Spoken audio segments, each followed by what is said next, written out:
This video is sponsored by Buymode Shopping App. Buymode e-shopping application is one of the online shopping app now available on Play Store and App Store. Link in my description. Check it now.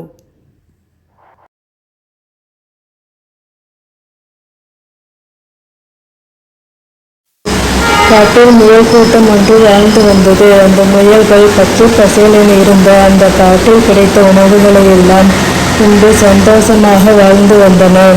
அவர்களுக்கு அங்கு சுலபமாக சாப்பிட உணவு தினமும் கிடைத்து கொண்டிருந்தது.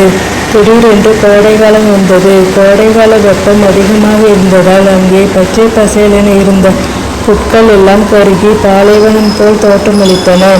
இந்த முயல்களுக்கு சாப்பிட உணவு எதுவும் கிடைக்காமல் மிகவும் அவதிப்பட்டு கொண்டு இருந்தன. அங்கே வேட்டை நாய்கள் இந்த முயல்களை அங்கேயும் இங்கேயும் பதுங்கி வேட்டையாட காத்திருந்தன. அந்த வேட்டை நாய்களை கண்டு இந்த முயல்கள் பொந்துக்குள்ளே ஒளிந்து கொண்டு வெளியே வரவும் முடியாமல் தவித்து கொண்டே இருந்தன. உணவு இல்லாமல் மிகவும் கஷ்டப்பட்டன. எவ்வளவு நாள் தான் இப்படியே பொந்துக்குள் ஒளிந்து இருப்பது? நாம் ஏதாவது செய்ய வேண்டும் என்று எல்லா முயல்களும் கூடி பேசிக்கொண்டே இருந்தன.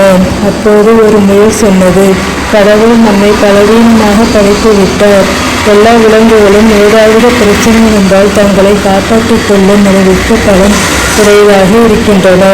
ஆனால் நாம் என்ன ஒரு பிரச்சனை வந்தாலும் நம்மை காப்பாற்றிக் கொள்ள முடியாமல் பலவீனமாக இருக்கிறோம். கடவுள் ஏன் நம்மை இப்படி படைத்து விட்டார் என்று குறை கூறிக்கொண்டே இருந்தது.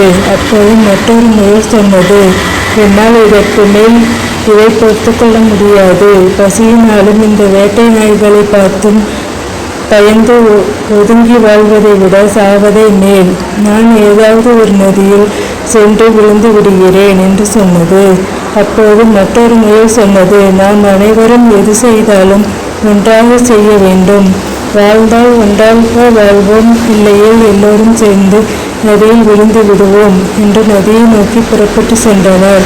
அந்த முயல்கள் எல்லாம் ஒரு நதிக்கரையை சென்று அடைந்தனர். அங்கே சில தவளைகள் நதிக்கரையில் இருந்தது. இந்த தவளைகள் எல்லாம் முயல்களை பார்த்து பயத்தில் ஒன்றன் பின் ஒன்றாக நதியில் குதித்தன.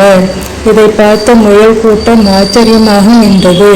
இந்த தவளைகள் நம்மை பார்த்து பயந்து நீருக்குள் குதிக்கின்றன. நாம் தான் இந்த உலகத்திலேயே பலவீனமானவர்கள் என்று எண்ணினோம். நாம் தான் அனைவரையும் பார்த்து அஞ்சுகிறோம் என்று பேசிக்கொண்டோம். ஆனால் நம்மையும் பார்த்து சிலர் அஞ்சுகின்றனர். இந்த தவளைகளுக்கு நம்மை பார்த்தால் பயமாக இருக்கிறது போல என்று தங்களுக்குள் பேசிக்கொண்டு இருந்தனர்.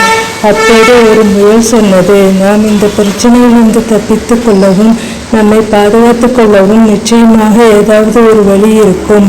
நாம் அந்த வழி என்ன என்று கண்டுபிடிப்போம். இந்த நதியில் விழுந்து நம் வாழ்வை முடித்துக் கொள்வதை விட என்ன பிரச்சனை வந்தாலும் எதிர்கொள்வதே மேல் என்று கூறிக்கொண்டு உணவு தேடி வேறு இடத்திற்கு திரும்பினார்.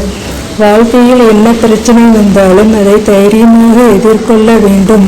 எந்த தவறான முடிவும் இருக்கக்கூடாது.